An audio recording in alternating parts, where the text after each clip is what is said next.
Today, we're diving into a strange little story, a parable about a clockmaker whose entire life seems completely and utterly pointless.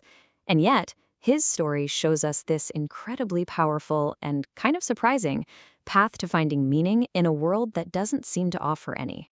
So picture this. We're in a city where time doesn't even exist. It has no meaning. And in this city, there's a craftsman who pours his whole life into one single goal, building the most perfect, magnificent clock imaginable.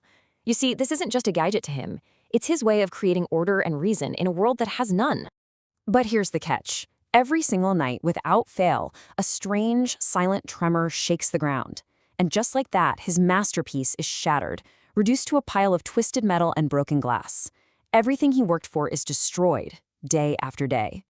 And that brings us to the core question of this whole thing. I mean, it sounds like absolute torture, right? A pointless existence. So why on earth would anyone keep going? What could you possibly gain from a fight you are guaranteed to lose every single time? Okay, so to understand his choice, we first got to unpack the powerful symbols at the heart of this conflict. The clockmaker, he's not just some guy. He's a symbol for all of us, for that deep human drive we have to build things, to make sense of the world, to create meaning. And the tremor, the story calls it an unreasonable silence, and that's key.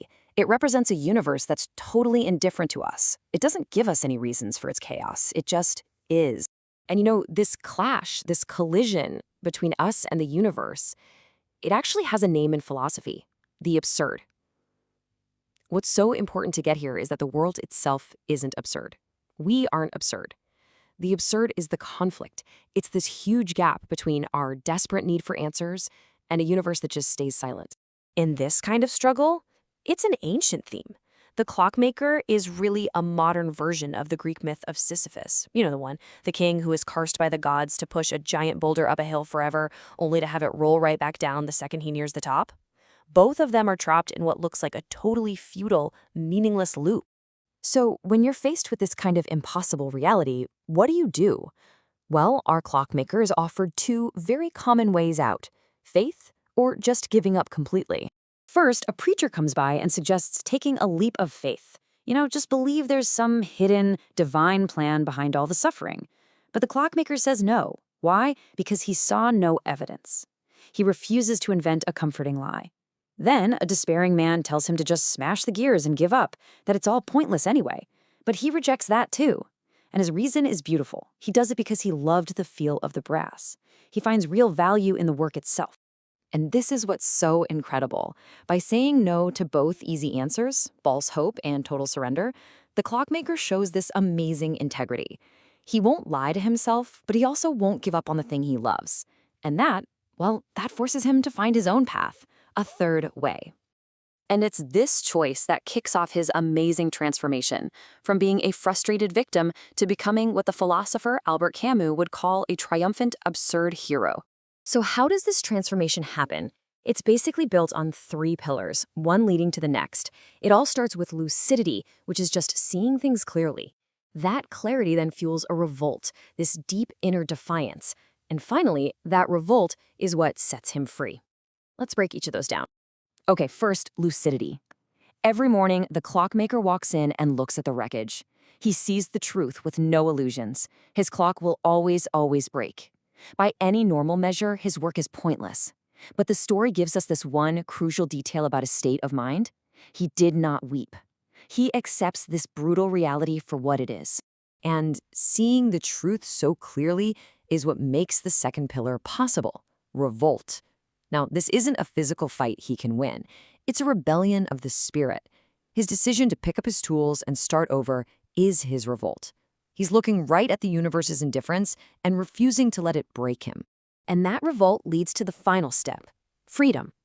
He's now free from the need for his work to be permanent. His happiness is no longer tied to some future outcome. Instead, he finds it right here, in the moment, in the process itself, the simple clink of the metal and the tension of the spring. The work itself becomes the reward. So this entire transformation, it all builds to this really powerful and honestly pretty radical conclusion: happiness. And that's the big question, isn't it? It just seems to fly in the face of everything we think happiness is. How can someone possibly find joy in a situation that is, by definition, hopeless and endless? Well, here's the profound answer from Albert Camus, talking about our old friend Sisyphus. He says that the struggle itself is enough to find meaning. By owning his fate, by choosing to push that rock, Sisyphus finds a kind of happiness the gods never saw coming. His purpose isn't at the top of the hill, it's found in the pushing. And that is the clockmaker's triumph. See, he can't stop the tremor from happening, but he can take away its power to make him miserable. By finding his purpose in the act of building, he becomes the master of his own fate, not a victim of it. The universe can shatter his clock, sure, but it can no longer shatter his spirit. So, for the absurd hero, happiness isn't just some fleeting good mood. It's the profound state you reach when you create your own meaning, in defiance of a world that has none. His struggle isn't in the way of his purpose. His struggle is his purpose. This whole story really forces us to look at our own lives. We all have our own boulders to push, our own clocks that keep breaking. And maybe, just maybe, the story of the clockmaker is telling us that the real meaning of it all isn't found when we finally reach the goal, but in the passion, the courage, and the defiance we bring to the struggle itself.